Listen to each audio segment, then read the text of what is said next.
Okay. I think we're good. I think we're good.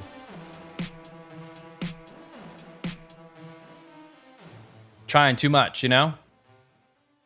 Trying too much. And apparently my internet did not like streaming to that many sources. So I think we're good now. I think we're good. If y'all can let me know. If you can let me know, that'd be great. I think we're good though.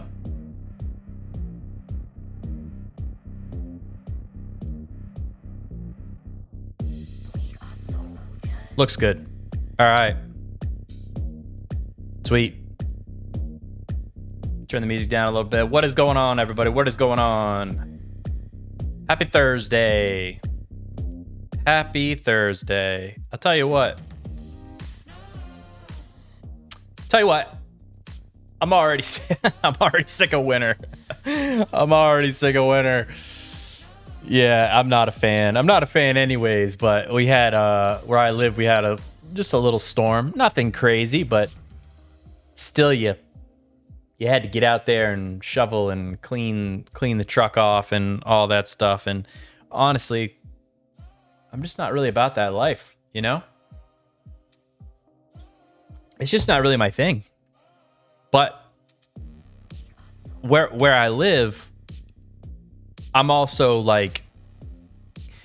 happy with the other seasons. You know what I mean? Like the other seasons make up for the winter. Like I personally love like spring, summer, fall in the state that I live in is awesome. But fuck winter. I know everybody's like, oh, they do different things. They snowboard, they ski and all that stuff. Well, I don't. And I've tried it all. I just am just not a fan. You know, I'm just not a fan. I'm not a fan of winter. It's dark. It's dark by like 4, you know? Overall, it's just not a good time. But hopefully everybody else is having a good time. I'm still not sure if we're streaming to Kick or not, to be honest. I know we're streaming to Facebook and we're streaming to YouTube. So that's all that matters. On the Facebook side, if anybody's paying attention, can you comment on the video just so I know that it's the chat is working and all that stuff? That'd be great. So I got a couple new segments tonight that I'm kind of excited about. So last week we went over like watching shorts and stuff like that for a little bit as like a warm up to the stream. And it seemed really good. Like people really liked it. Had some funny ones in there and stuff like that. And so I think what we're going to do is we're going to start off the same way, but then I actually have I put out a request to viewers to submit their questions. You know, just topics basically to chat about. So I pulled 2 of those and we'll definitely get into that and we'll go over it. And then I have, just like usual, I have the 2 topics for the evening that I will clip, you know, record live so you can see the sauce being made live. And then those will go into the YouTube channel later this week. So yeah, I'm excited. So let's get into it. While people are filtering in and whatnot. And we'll go from there. Yeah, sorry for the technical difficulties there in the beginning, but my God, it just was not. It was just chugging along. So that'll be something I'll have to figure out because I would like to be able to stream to YouTube and Kick at the same time. Like that'd be pretty awesome. But all right, let me switch views here. I got a new layout. It's looking fancy. Look at that. Oh, cozy vibes for sure. So yeah, let's get into this. I think we probably have like, I don't know, maybe less than 10 shorts. Some of them are quick. Most of them are quick, you know, that's why I like them. And I think there's some funny ones and some serious ones. So let's just get into it. Chat about it. Who'd you say did the electrical work? Oh, that would be my nephew, Thomas. He's very handy. What year did his house... So just in case you're like on the phone and you can't see the words here. So this is a home inspection channel, and it says inspection finding evidence of hazardous wiring. Both the stove and nearby sink exhibit electrical energization. And he's touching a light bulb to the side of the stove and it's lighting up, which is fucking crazy. Let me rewind it a little bit. Oh, that would be my nephew, Thomas. He's very handy. What year did his house burn down? Oh, about 2 years ago. How do you know his house burned down? Oh my god, not a shocker. This one looked interesting. It says found a credit card skimmer devices. I've heard a lot about these. I've never come across one before. Sir, don't do that. Don't do that. Okay? Don't do that. Why? Sir, don't do that. Don't do that. As he's like absolutely destroying this kiosk. This is a skimmer. Wait, is it like fake? Don't pull it all. You can kind of see the shit. That's crazy. Yeah. Why are you holding it down so hard? Look, it's literally a scanner. We could call the police right now. I mean, boy, they have to be real confident, right? Like, they have to be real confident to just start ripping one of those things apart. Me personally, I'd be like, that looks weird. I don't know about that. But they clearly know what they're looking for and just start ripping them apart. It's also really interesting that a lot of these are inside the store. You know, like I hear about the skimmers being like outside on the pumps or whatever. And my thought process in my mind was they're out on the pumps because they can install them without the store owners being able to see. I don't know what you make for an excuse when they're in the store at the front counter right in front of the store owner. It's hard to say that they didn't know. Oh. Look, this is the real one. Just did it again. That's fucking crazy. I'm not gonna pay card. Yeah. This one is the overlay that captures your data when you type in your button for your PIN number. Yeah, be careful, y'all. Look. Look. You see that shit? I need to like figure out a way then to like test this ahead of time, because I don't even know really what to look for. And I definitely never like grab onto them and like wiggle them around or anything. You know what I mean? So, yeah, I should probably do that though. It seems like a good thing to do. Just start. No, my luck, I'd like rip it off and they'd be like, "Sir, that was real." Like, fuck. So this says, real leaders don't need to bark. Presence says it all. You know what? And I gotta turn this. I just thought of this. This is copyright music. It's Gangster's Paradise, but it's gonna flag me, so we have to listen to it without sound, which is unfortunate. Now imagine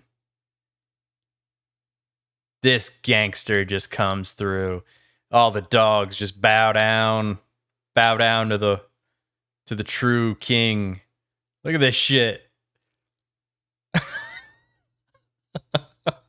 I don't think I would have, like, I mean, if I had looked at those, if I had looked at all those dogs and somebody said, which do you think is like the alpha or whatever, or like the leader, I guarantee you it wouldn't have been that dog. I wouldn't have picked that one out.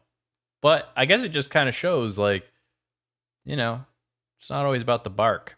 Sometimes it's the quiet ones, you know? So this one's called How Big Weddings Predict Divorce. And this is a divorce lawyer. I've seen his channel before.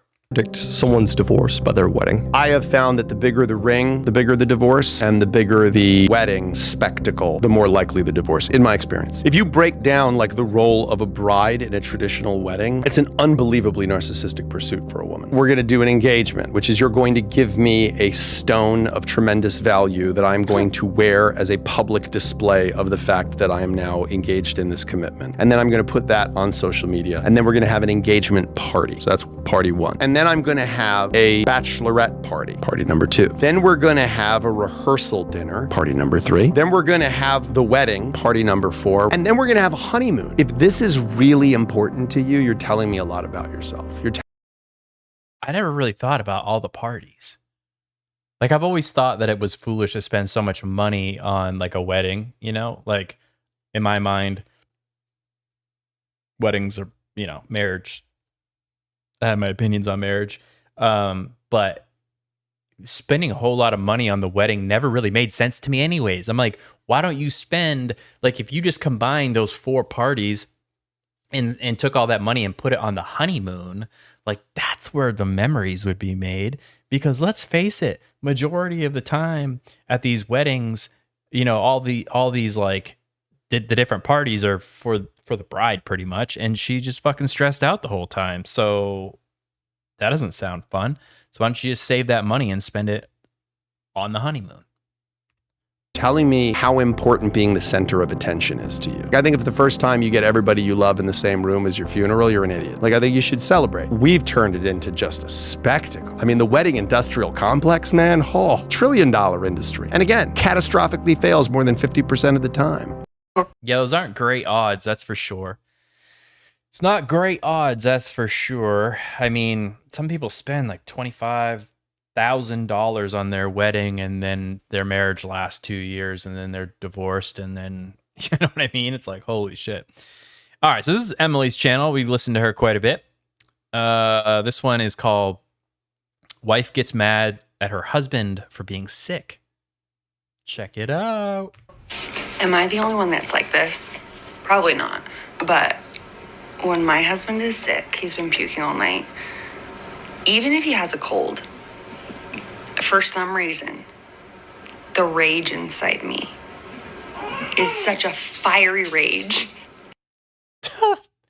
I mean, there's something about a man cold that's just absolutely devastating. You know, it's like so devastating.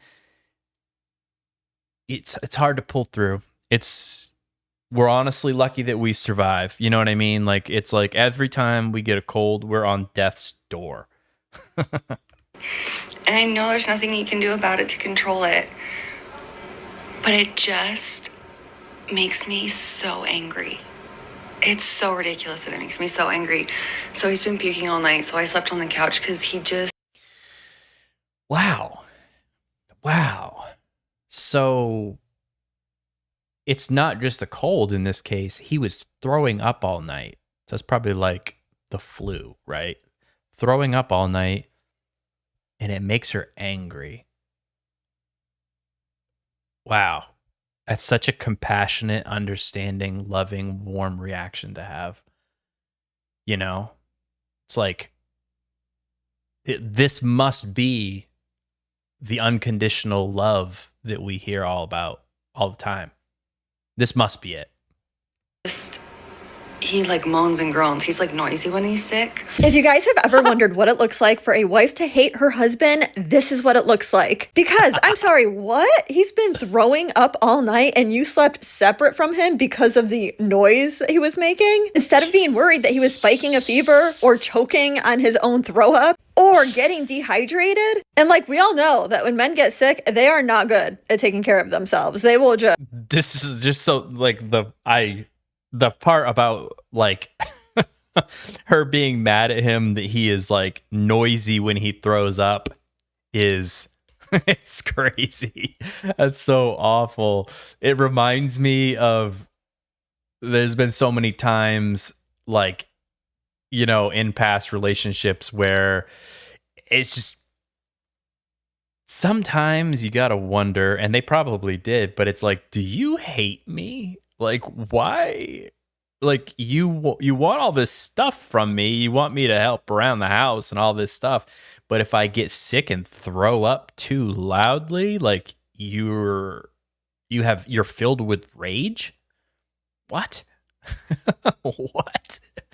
Oh my God. It reminds, yeah, just so many stories there. But apparently, you know, don't get sick. And if you do, definitely don't like be loud about it. Just hammer through it. They will not hydrate. They will not take the medicine that they need to take. And look, it's not just a man thing. Like, it's hard. It's hard to want to feed yourself and hydrate yourself when you're feeling so terrible. So that's why it's so helpful to have somebody that cares about you. And when you marry someone, look, that is what you sign up for. You sign up for taking care of them when they are sick. With that being said, I think that we can all collectively just feel bad for this husband. Yeah, I mean, like, Jesus, man, like let the poor guy like throw up in peace, you know. And I think we're just built differently. I don't know what it is. Like I don't really know. I've heard some like theories on why like men just don't handle colds very well and like sickness in general very well, but yet we will like refuse to go to the doctor, and like when we do go in, the doctor's like, you realize you're like in kidney failure, right? So this, like, the pain and stuff that we push through is a different type of pain. And it's like this superficial cold stuff just like absolutely just makes us miserable and whoops our ass. I heard one evolutionary scientist or biologist or whatever, like propose a theory that it was a way of making... So he had two theories. One was it was a way of making it so we didn't like die going out on a hunt sick because we weren't like physically prepared for it. The other theory, which probably sounds more likely, is that over the years of like natural selection and stuff, men who got sick and could not handle going out on the hunts stayed home in the village with all of the women while the other guys went out and hunted. And basically the sick guy that stayed back at camp impregnated all of those women and spread his genes that just could not tolerate colds and stuff like that. So by him staying home, staying back at the village and not going out on the hunt because he was sick, led to him being bored, I guess. And you know what happens when adults get bored? Offspring. Hot take, but the Are We Dating the Same Guy Facebook groups have gotten wildly out of hand. And I feel like I'm totally going to get in trouble for even posting something like this because it's like the mafia in there. But it's like new age cyberbullying, some of these posts. I mean, girls are literally just screenshotting Hinge profiles and posting any red flags. Duh, somebody's ex is gonna comment. If the woman that you're interested in is in one of these groups, red flag, please run. Get away as fast as you can, as soon as you can. Because it's really the same way as the girl that you're interested in going and calling your ex or all of your exes to find out more about you. That generally is not okay. Like, no relationship is going to move forward in that case because... Yeah.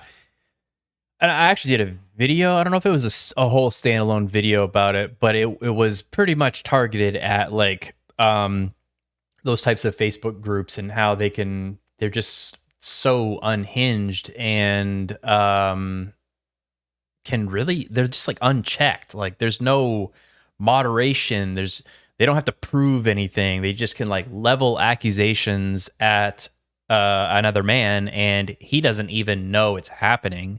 So he can't even like defend himself. And I've heard of people specifically, like, this is what I have heard. Okay. Couple A and B, guy and girl, they split up. Guy gets with a new girl, right? And then the ex girl makes a new profile, joins the group, and then posts in the group like, hey, is anybody talking to this guy? Acting like her ex is talking to girls, right?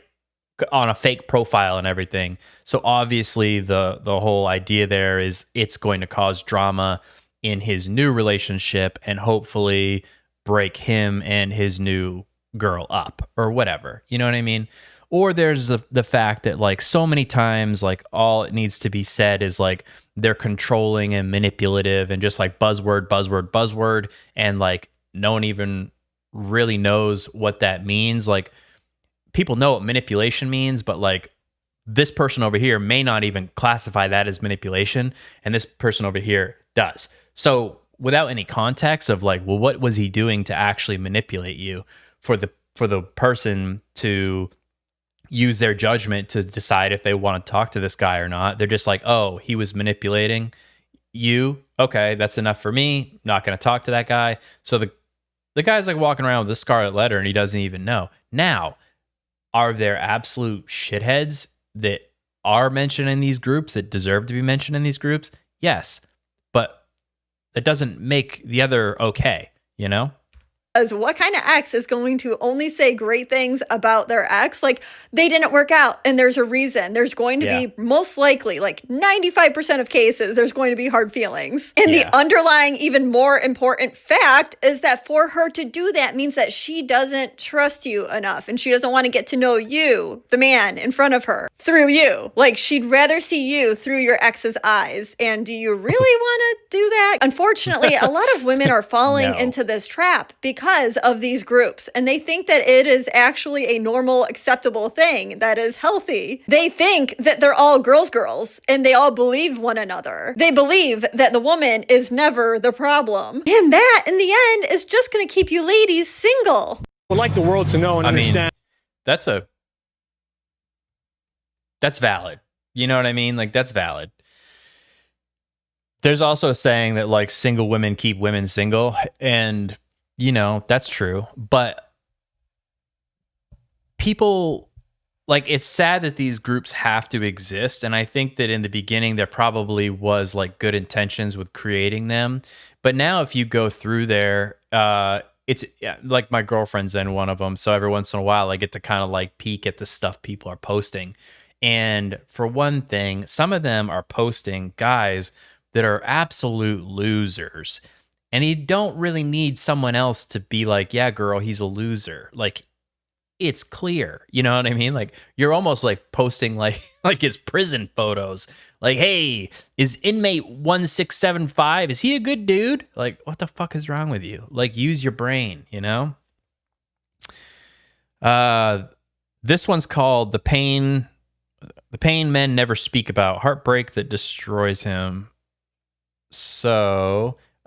just in case like people can't see the small font here, it says this man was interviewed by a popular influencer. In this video, he shares a difficult situation that once destroyed him, and he also explains how he overcame it. To all men experiencing a difficult situation right now, brother, you're not alone.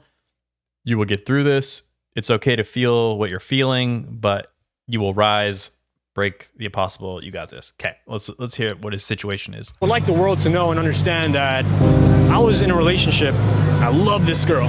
I was so into her, man. I would have done anything for this girl, and she knows it. The sad thing was, I remember I had a seizure, passed out. Like, I woke up. I don't know what caused this or what happened. I remember 3 cops are surrounding me, and I started going nuts. And I tried to understand exactly what's going on. And I remember my girlfriend was just screaming, "I love you," constantly. And then next thing you know, I woke up in the hospital. And I don't know why. They released me, they discharged me. I came back home to her place because I was basically living with her. And I find this girl with her ex the same night I had a seizure, the same night I went to her place, and they were fucking. Yo! Oh my God, bro. Oh my God. That man will never be the same.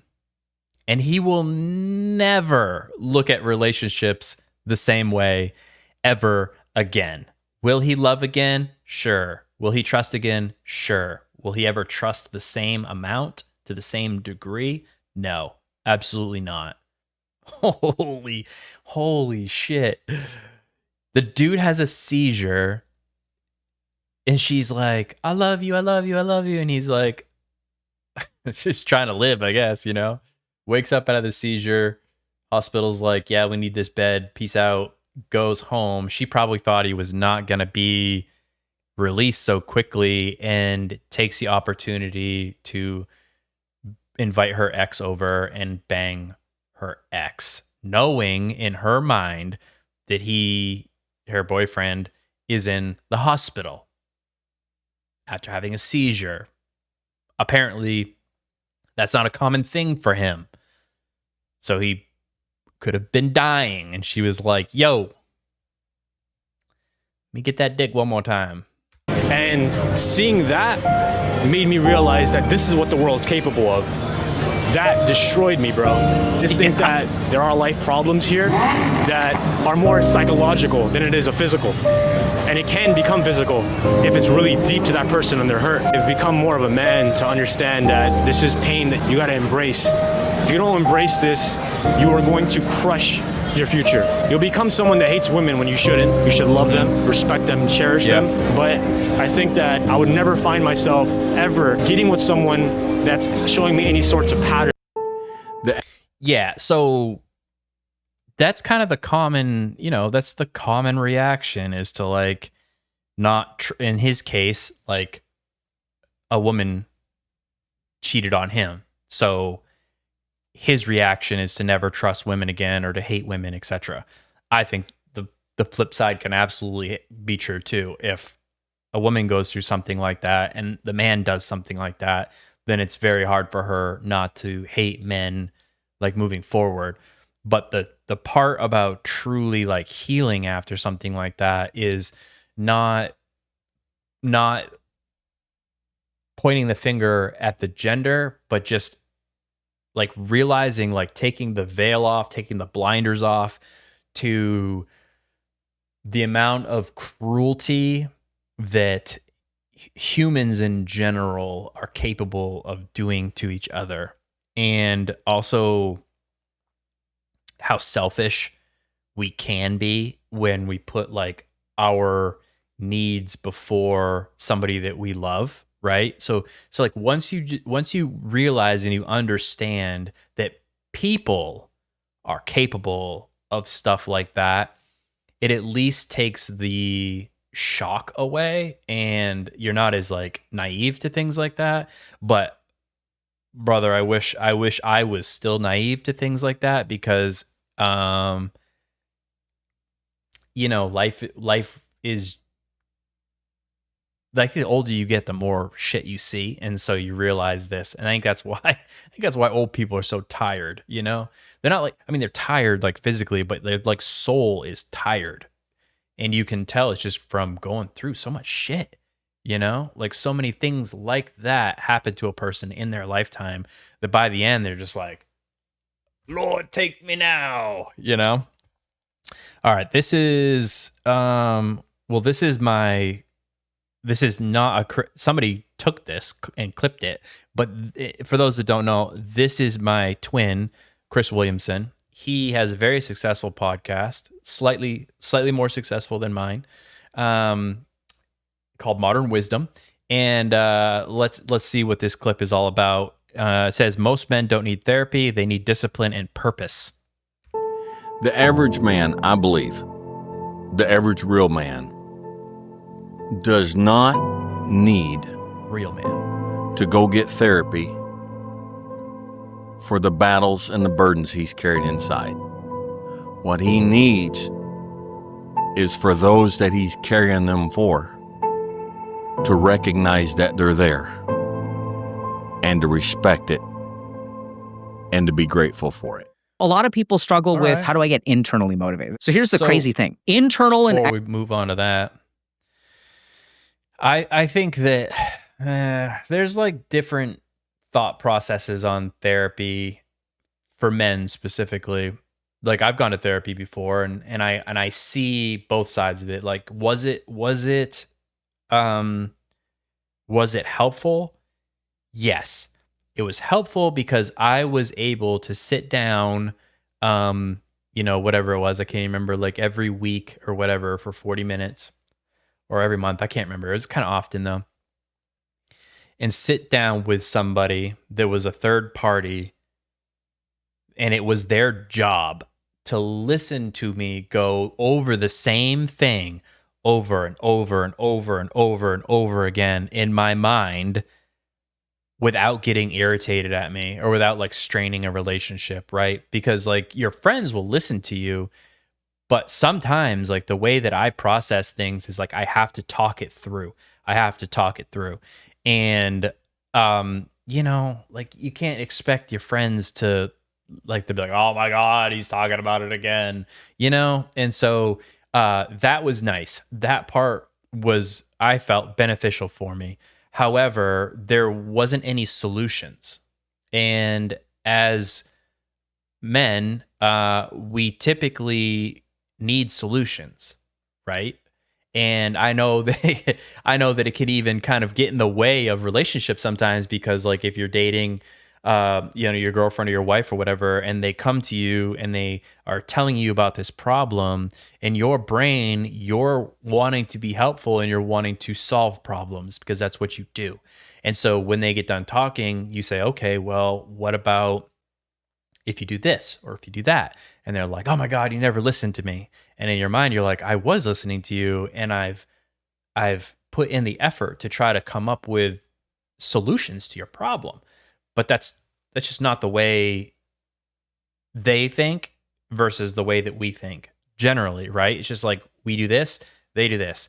Well, when you're in therapy, a lot of times it tends to take on the more feminine approach to things. So for me, after I talked it through, I was looking for solutions. I wanted my therapist to be like, "Have you tried this?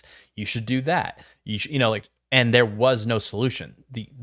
It was just show up and keep repeating this process, and magically it would go away. And it got to the point where I was like, "All right, like I think I've talked about it enough, and unfortunately, I have to go figure out what I need to do to solve it myself." You know? Oh, this is another clip from my twin, Chris Williamson. This is how to get motivated by, so this guy, this gentleman right here on the screen right now, his name is Dr. K, and he has a YouTube channel called Healthy Gamer, and it's a awesome show. It's an awesome YouTube channel, so definitely go check it out. But let's see.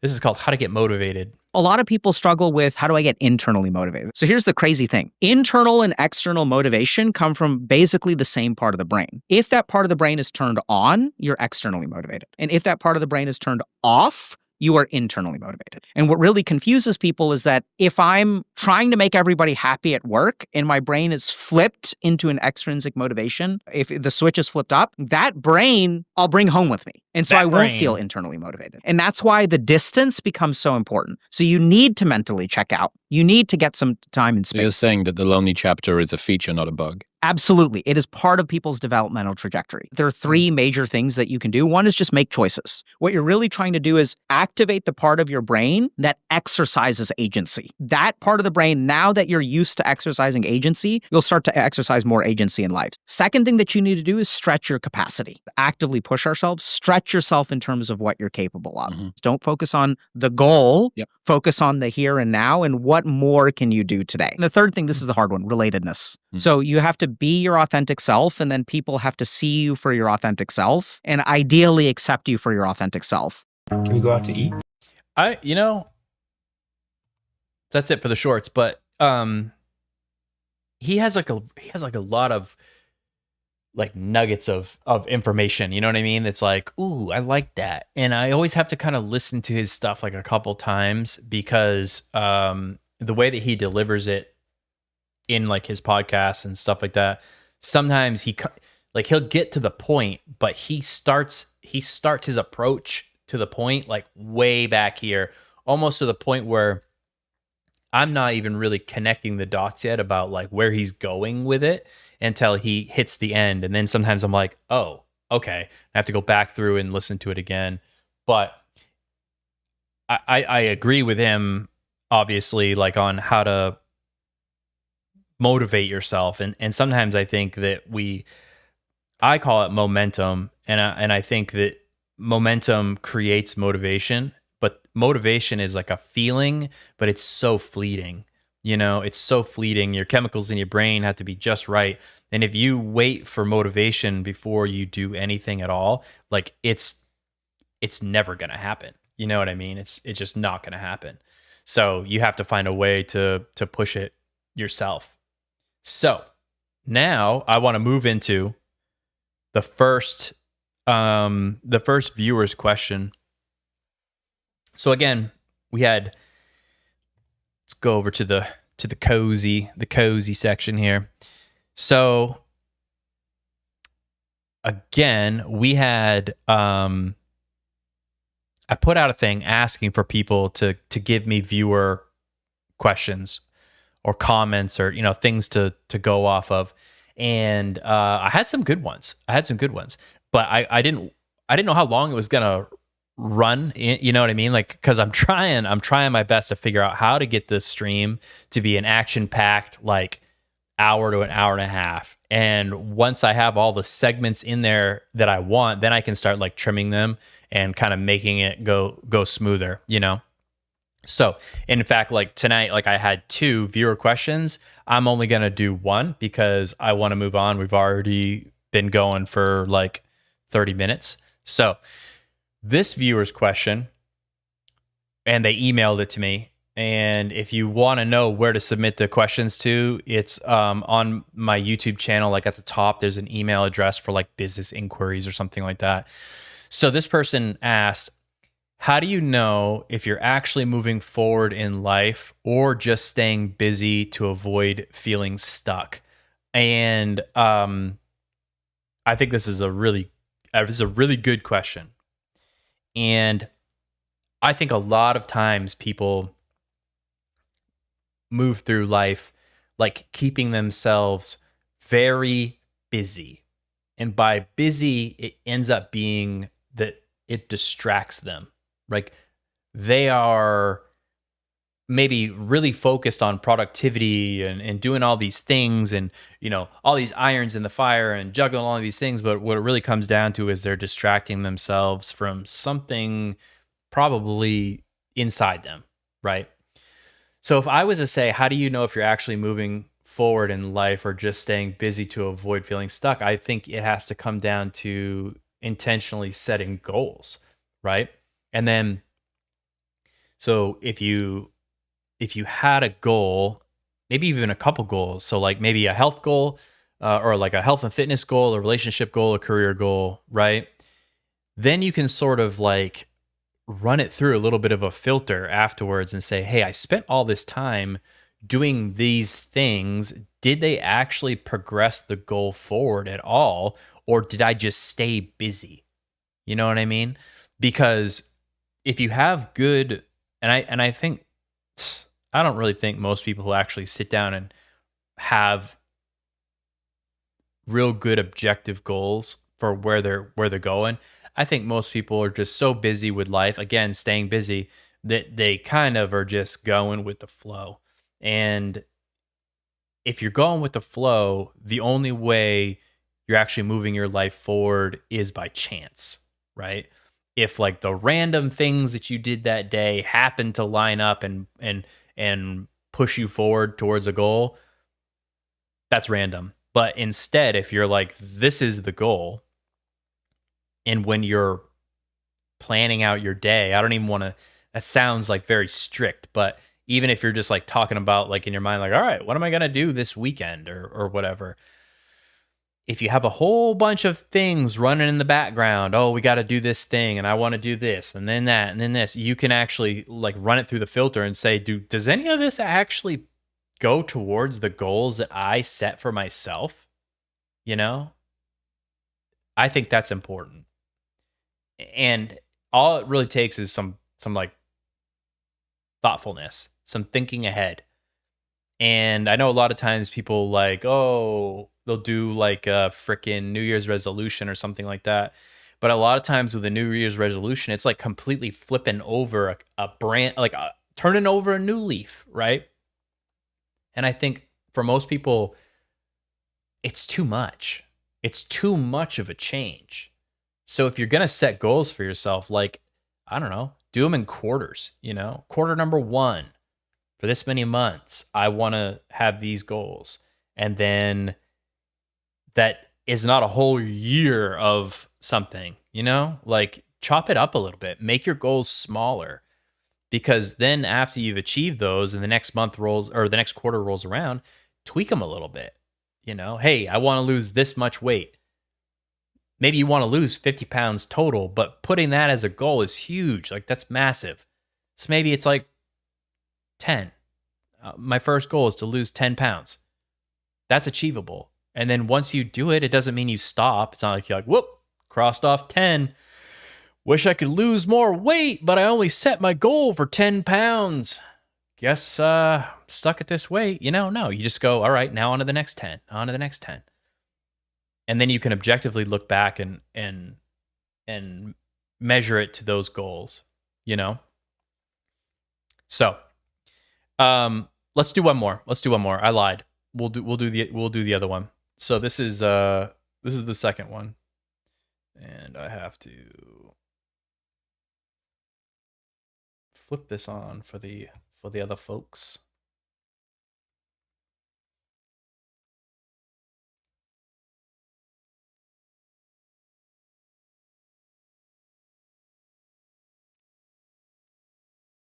So many screens. So many screens. All right. Make sure this is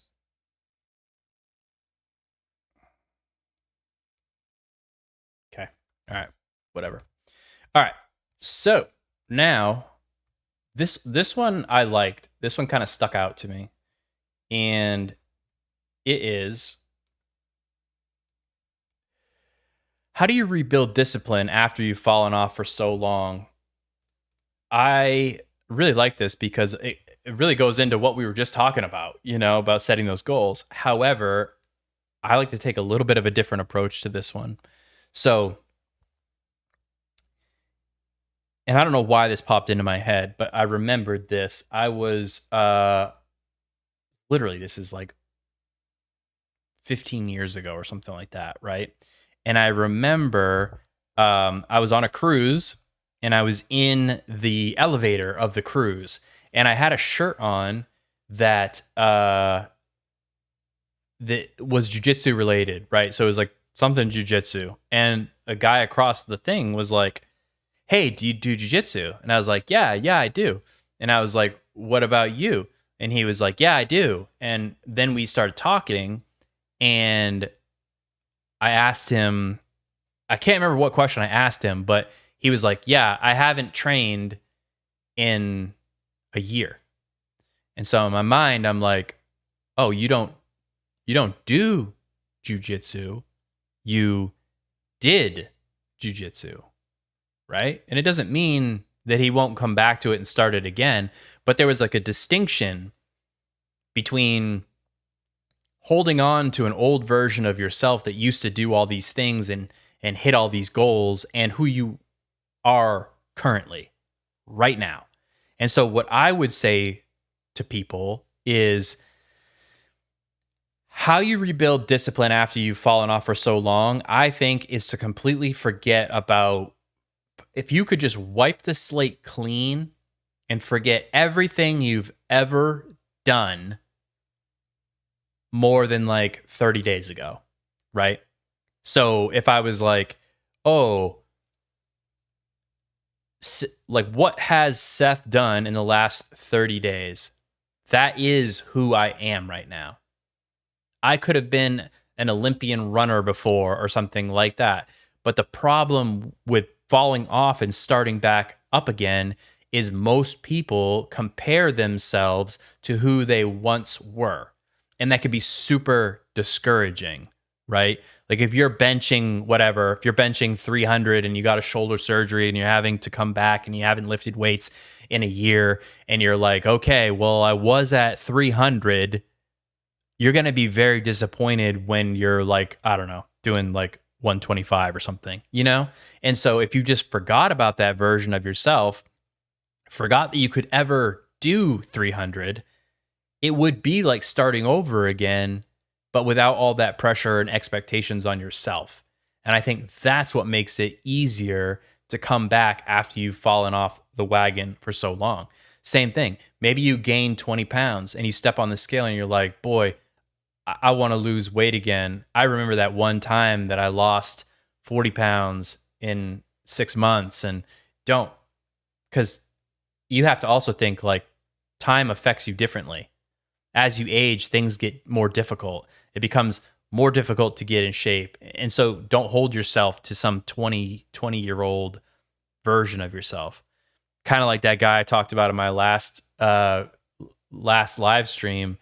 I had a I had a patient. He was a 50-year-old man. Came in. He was like talking about knee pain or something like that.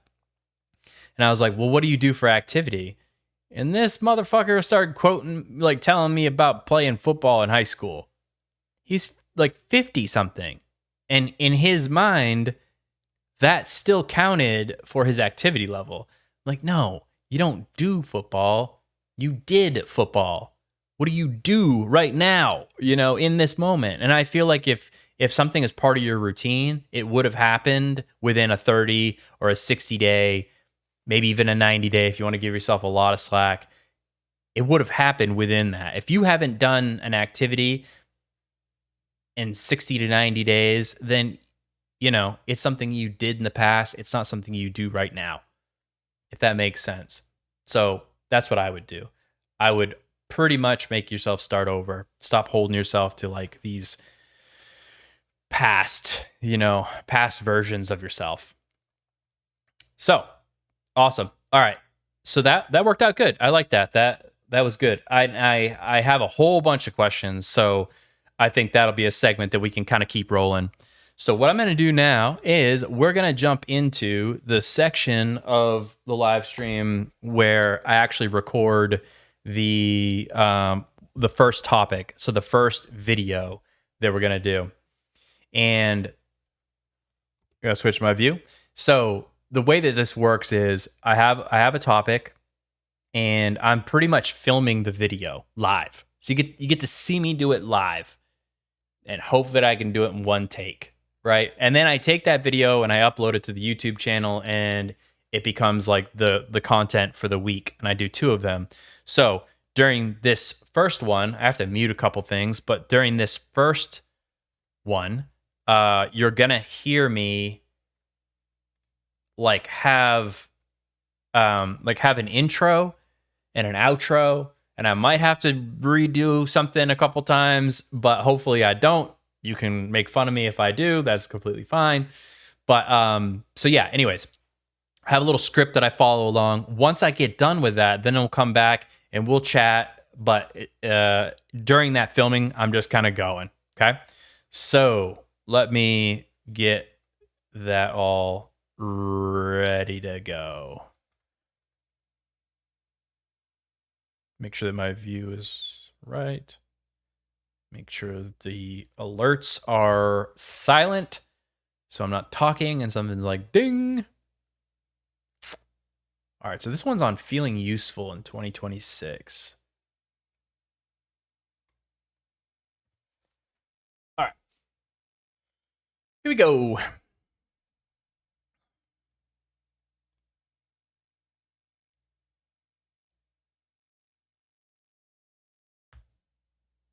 The fastest way to destroy a man is to make him feel unnecessary. And right now, there's a lot of guys out there that are quietly dealing with that feeling.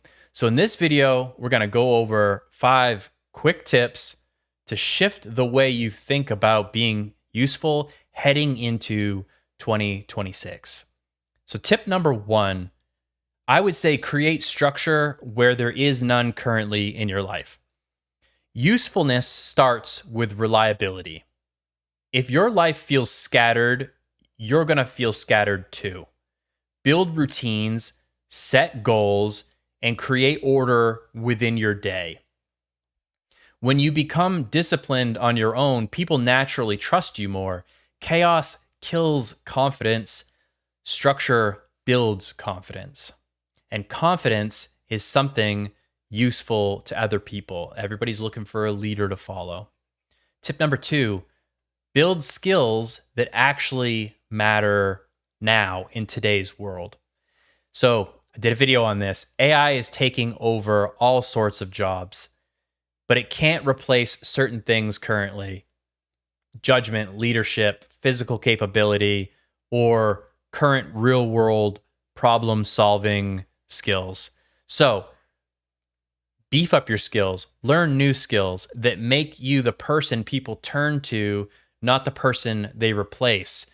So shift from you have a set of skills that might be replaced soon to thinking forward, what skills will be needed like within the next 10 years. Set your goal to improve on those. Tip number 3, strengthen your presence, not just your productivity. Usefulness isn't only about your output, it's about the energy you bring into a room. Being steady, level-headed, and composed. Hard to rattle is a form of value people feel instantly. They'll look at that person and they'll say, that person is very calm, they're hard to rattle, they must know what they're doing, they must be useful. Sometimes the most useful thing a man can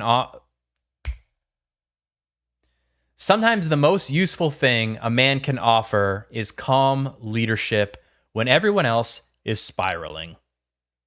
Tip number 4, be the one who moves things forward. Don't wait for permission. Don't wait for instruction. Useful men take initiative. If something needs to be done in work, in relationships, in life, they act. They don't wait. Momentum is rare today. When you have it, people feel it and they respect it. Tip number 5, shrink your circle and show up where it matters. In my opinion, this is the most important tip that I can give you. So you might work a job nobody cares about during the day. That's fine. That's not where your usefulness ends. When you go home, don't unplug and disappear. That's your chance to be essential to your kids, to your family, your closest friends. And being useful doesn't mean chores. It means engagement, attention, guidance, presence, being present. The smaller your circle, the more impact you have on those individuals and your family and your kids. So like, I know it can be very sad to go work a dead-end job and it can make you feel not very useful and lower your value that you feel internally. But when you come home, your kids do not give a shit what you do for a job.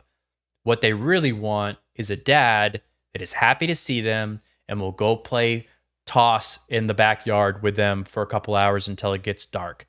That's what your kids need. And I guarantee you, if you do it, you're going to feel useful to them and it makes you feel important and valued. At the end of the day, feeling useful is really about having direction. A lot of men aren't struggling because they're weak or unmotivated. They're struggling because they're unsure of where they fit, what lane they belong in, or what role they're supposed to play. That confusion alone can make you feel like you don't matter. Going into 2026, don't wait for the world to hand you clarity. I want you to pick a direction that actually means something to you, even a small one, and commit to it. When a man knows where he's going, even roughly where he's going, the sense of usefulness starts to rebuild on its own. You have a purpose, you have a guiding star, you have a direction. You don't have to have everything figured out. You just need a direction that is worth moving towards for you. Thank you so much for watching. My name is Seth. If you got something out of this video, please give it a like, drop me a comment because it really helps with engagement and it helps the channel. And if you're still doom scrolling, please check out one of these videos right over here because I'm sure it's right up your alley. Thank you very much. Appreciate you. Boom. I can't claim that it was done in one take. I did stumble a little bit there, but you know, we all we all stumble once in a while, right? Right? All right.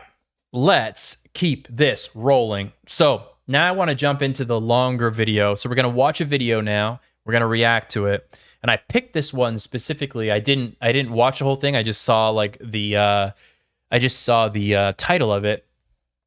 And it was about people pleasing. And I had somebody leave a comment on one of my past videos here just recently about how they struggle with people pleasing and putting their self-care before others sometimes. So let's flip it back over to here. And let me maximize this. Make sure that's showing up good. Okay.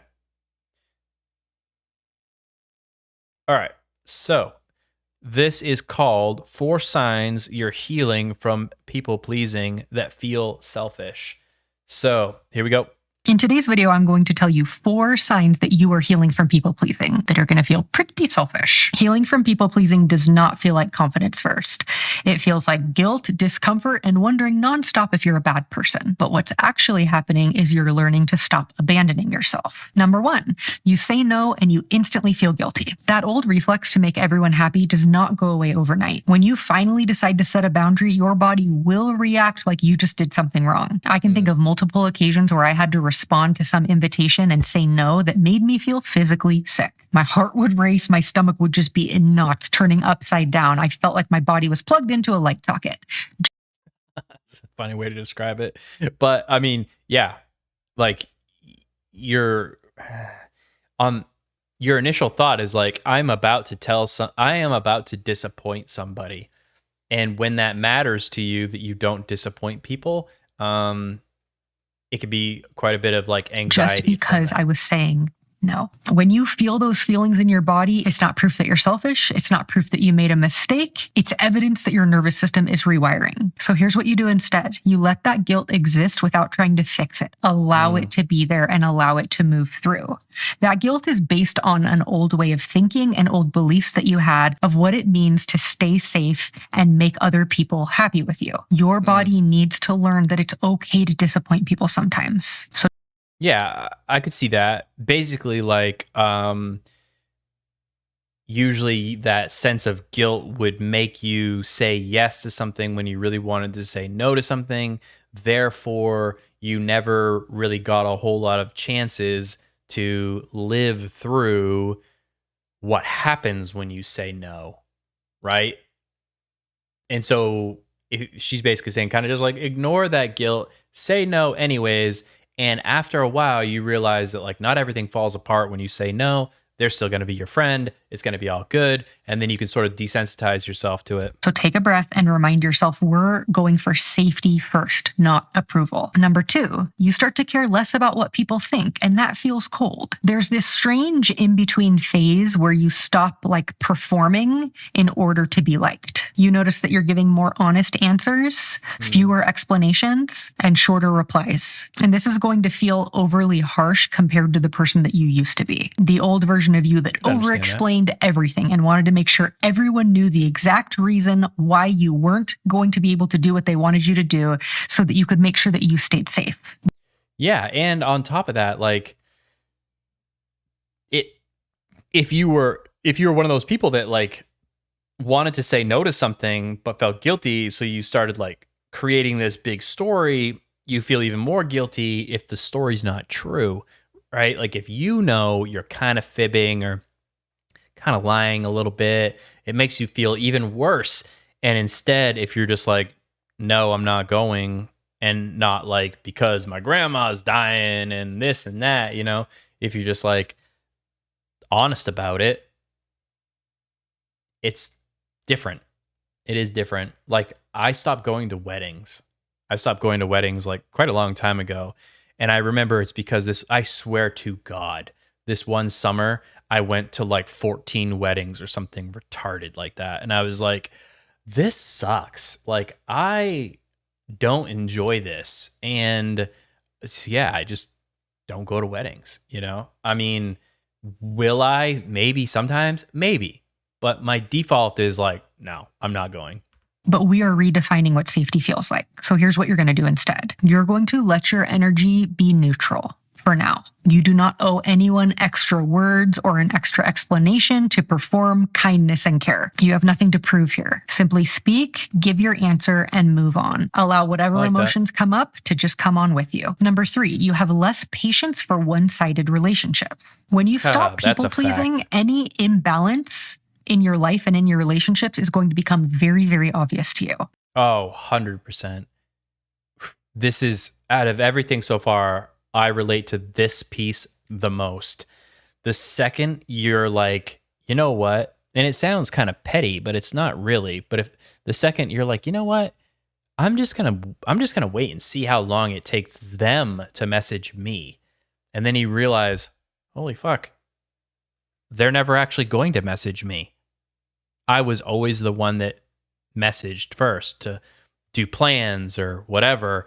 And once you allow yourself to see that, it's like mask off. You're like, oh, there were so many relationships that I thought were closer than they really were.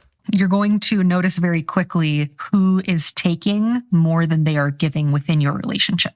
I went through seasons where every relationship felt off. And it wasn't that everyone around me changed. It was just that I stopped pretending that I was fine. So here's what you're going to do instead. Notice when you feel drained after interactions. You don't need to cut everyone off. You just need to notice where you're overgiving and not receiving anything in return. Number 4, and the biggest sign that you're healing people pleasing, is you stop over explaining yourself. You will have a moment where you realize that you don't owe everyone context for every choice that you make. And at first, this is going to feel really rude. It's going to be different than the way that you've showed up in these relationships. You are going to catch yourself wanting to justify, to soften, and to just explain every decision you're making. You're going to feel this pull to make people understand why you are justified in making your decisions. But you're going to show up differently. You're going to stop mid-sentence. You're going to stop that ferocious typing mid-message. And you're going to take a breath and you're going to realize, I don't need to be this person anymore. I don't need to do this anymore. And I'm not going to be this person anymore. And that will begin feeling more like freedom to you. That will give you the peace that you used to try to find in. Yeah, I mean, that whole thing is like, you're trying to over-explain your actions to somebody that doesn't even really deserve an explanation, right? And you're like, why am I doing this? Why do I care so much about if this person thinks it's okay that I'm not going to go to this wedding that I don't want to go to? I run my life. I will go to whatever wedding I want to go to, and I won't go to the ones I don't want to go to. And I don't care if somebody else thinks I should have been there or not. It's not something I wanted to do. But I understand why this says the title of this video is, 4 signs that you're healing from people pleasing that feel selfish, because that does feel selfish. It even sounds selfish, but it's because of all the extra pressure everybody else puts on things. You know what I mean? And once you don't play the game where you're like, I'm not really going to feel that pressure. It's like, oh, okay. You don't then. In the over-explanation. So something you can start is practice saying less. You don't need to give all the extra details. You don't need to say one more word. Don't forget that no is a complete sentence. Let your decisions speak for themselves. You can make your choices, I never heard that. Feel whatever discomfort comes up, and move on. You will get used to explaining less. That will become something that's comfortable for you. It's very important when you're healing from people-pleasing that you know that you're going to need to collect a lot of experiences that disconfirm your prior beliefs. Yeah, so if you believe that you needed to appease everybody and you need to over-explain and you needed to justify all of your decisions and you needed to say yes when you wanted to say no, you're going to need a certain number of experiences that show your nervous system something different. The most important thing being that you can say what you need to say and make the choice you want to make. Let people have their feelings about that, and you make sure that you don't abandon yourself. That you don't let other people's opinions make you question what you ran through your filters and decided was the right decision for you. The more comfortable you get with explaining less, the more safe that's going to feel to your nervous system. So disappoint people. Disappoint people all day long and show yourself that you can survive that. Show yourself that even if that was a threat when you were younger, it is no longer a threat now. It is okay for people to judge your choices. It's okay for them. What is that called? Like stress inoculation or something like that? So basically, it's like the whole idea with people pleasing is the negative outcome is that you will let somebody down. So by doing these things that she's talking about, it's setting you up to let somebody down and like live through it, experience it, see what it's all about, see how it's not really that bad, or see how you think you're going to let somebody down, but you really don't end up letting them down. You know what I mean? But like it's like you have to break through it. You have to break through it. And the only way to do it is by doing it. To judge your opinions. And when you have your own back, you're safe no matter what. It's time to stop saying sorry for existing, to stop saying sorry for doing what's right for you. Thanks for watching, and I'll see you guys in the next video. Unless you're Canadian and then you say sorry for everything, you know? Sorry. Oh, sorry about that. Oh, just now seeing this comment, Luke, because I had the notifications muted. But yeah, lavish weddings never made sense to me, is what Luke says. And yeah, I agree, man. I agree. It's so much money. Like go buy a house with it. Well, back in the day, you could buy a house with it, but now, you know, go put your down payment on a house at least. You know what I mean? Like, it just doesn't make any sense to me. So, all right. So the next section that I want to do, we're going to keep the videos rolling for a little bit before I do the last comment of, or the last topic of the evening. I don't know what to call this segment yet, but it is, it's where we watch some manly shit, you know? And today I have a couple body cam videos queued up. I think one's funny, but anyways. So yeah, I don't know. We'll kind of just, I don't know what to call this, but we'll figure out a name for it. But it's where we get our daily dose or weekly dose of testosterone. So this is this name is video. This channel is called Police Activity. This is called Body Cam Shows Miami-Dade Sergeant in Shootout with Armed Man. And that sounds fascinating to me. So let's go. Make sure the Miami-Dade Sheriff's Office, what is the address of your emergency? Yes, 21630 Southwest 120 Avenue, 216th Street. There's a guy in a Honda van at Davis Grocery. There's a guy at 21630 Southwest 122 Avenue. Is this a house apartment? Yes, 21630 Southwest 120 Avenue, 216 Davis Grocery. There's a guy in a Honda. Man, God, like the dispatch, like 911. Props to 911 dispatchers. I know that they don't really get a whole lot of glory, but their job is tough. And I would have had to have that guy repeat it like 8 times. Like, okay, what? Say it again? There's a guy, a Cuban guy in a Honda van up here, bagged up. He pulling a gun out on everybody. Please send the police. Hurry up now. Hurry up now. Hold on, I know this is gonna get loud, so we're gonna turn that down. See your hands. Let me see your fucking hands. I ain't got no hands. Let me see your fucking hands. I ain't got no hands. I ain't got no hands.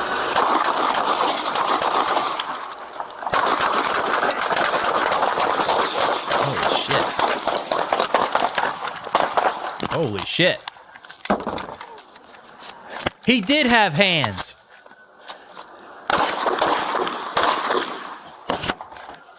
3200, shots fired, shots fired. I can't believe he would lie like that.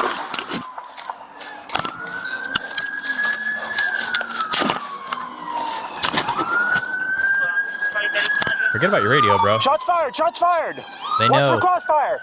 He's armed. There's an armed subject, David Grocery, 216 and 122 He's in the car, he's in the car. Where is he?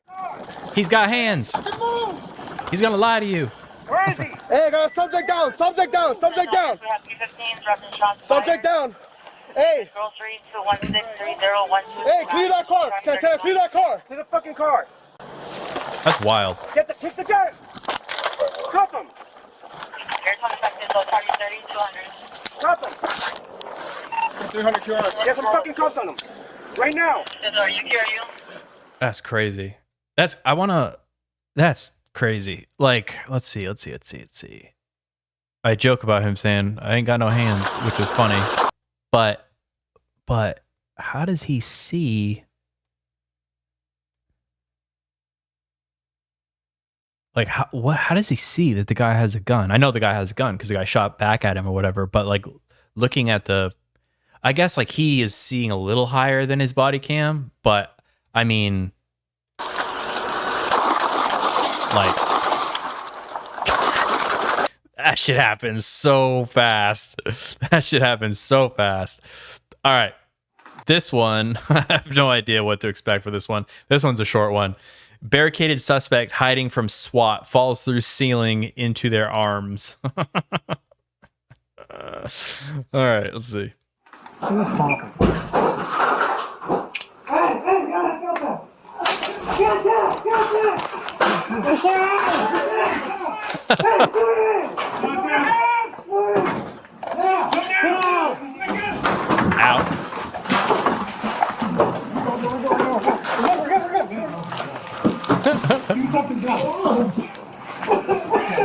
Oh yeah, okay.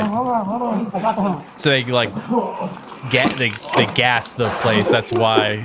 I bet he was hiding in the attic.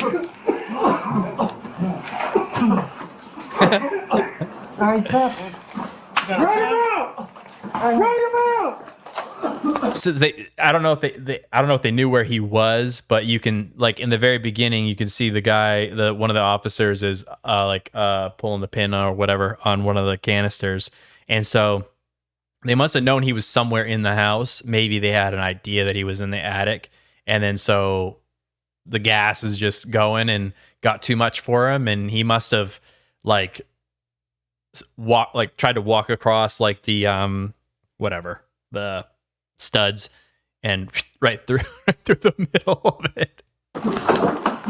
Let's face it, he wasn't going anywhere anyways, you know.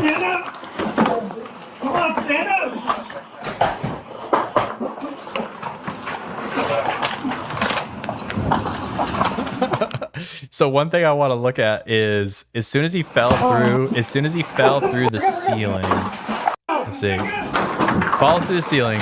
This guy right here starts one of them starts pulling the officer off of him. It's like, whoa, chill out, bro. Hold on. All right, that was good. I have one more, but it's long, and so we'll skip that for this week because I want to hit the second topic real quick, and then maybe if we have time, we'll bounce back and watch that video. But I don't think so because I'm trying to keep it under an hour and a half. So, which means we got 10 minutes to get through this last topic, which we can do. I have faith. So same thing. Oh, I gotta mute the notifications there. So if somebody chats, it doesn't make a sound. All right, cool. So this topic is it's basically on the strength in admitting something that you don't know, like the strength in admitting you don't know something. So let's do it. Take a little wet my whistle here. Okay.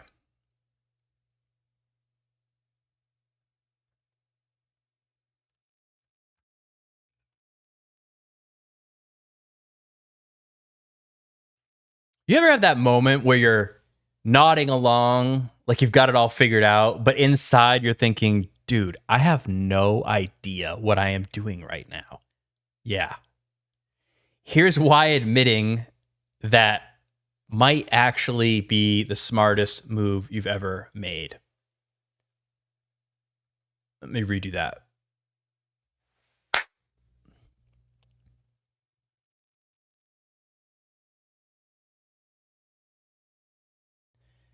You ever have that moment where you're nodding along like you've got it all figured out, but inside you're thinking, dude, I have no idea what I am doing? Yeah. Here's why admitting that might actually be the smartest move you ever make. So here's some points. Point number 1, pretending slows your growth. Admitting accelerates it. When you fake competence, you lock yourself into the level you're already at. You can't improve something you're already trying to hide, but the moment you say, I don't know, can you show me?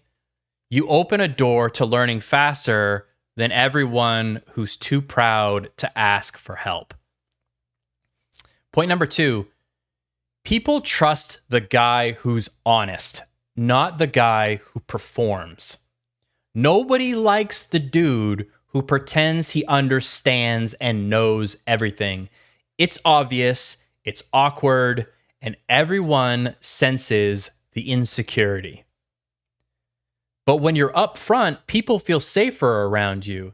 They trust you more because honesty is easier to work with than ego. Ego is so difficult to work with. Everybody wants to work with the honest guy and not the guy who has the biggest ego in the world.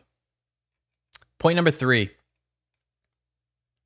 admitting what you don't know reduces pressure, not respect.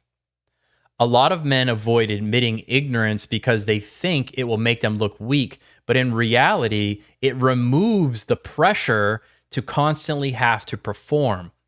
You stop juggling the fear of being exposed. You start actually focusing on doing things right. When you let go of pretending and putting on a show, you can actually focus on learning what you're trying to pretend you already know. Number 4, asking for help builds rapport and stronger relationships.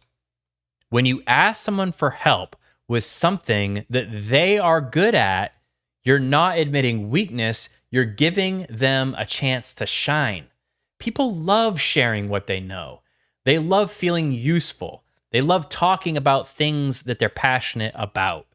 And when you give someone that opportunity, it naturally builds connection.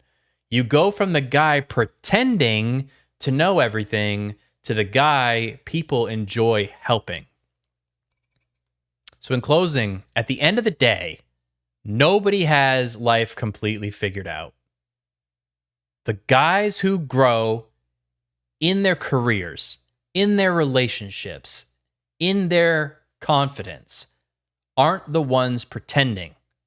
They're the ones that are willing to say, I don't know yet, but I'm willing to learn. There's nothing weak about that. In fact, it's the opposite. It takes strength to drop the performance, to take off the mask. It takes maturity to ask better questions. And it takes real confidence to let people see you in the middle of the process instead of waiting until you look perfect. So if you've been carrying that pressure to always look like you've got it all under control, let it go. Admitting you don't know something isn't the end of your credibility. It's the beginning of your growth. Because the men who stop pretending are the men who actually make progress. Thank you so much for watching. My name is Seth. If you got something out of this video, please like, comment, subscribe. It helps the channel out immensely. And if you're still doom scrolling, check out one of these videos right over here because I'm sure it's right up your alley. Thank you very much. Appreciate you. I think I did. No, I had to do the beginning over again. I was just about to say, hey, I think I actually did it in one take. And then I remembered that the beginning was actually a fail. And I had to do it again. But you know what? It's all good. It's all good. So, I want to...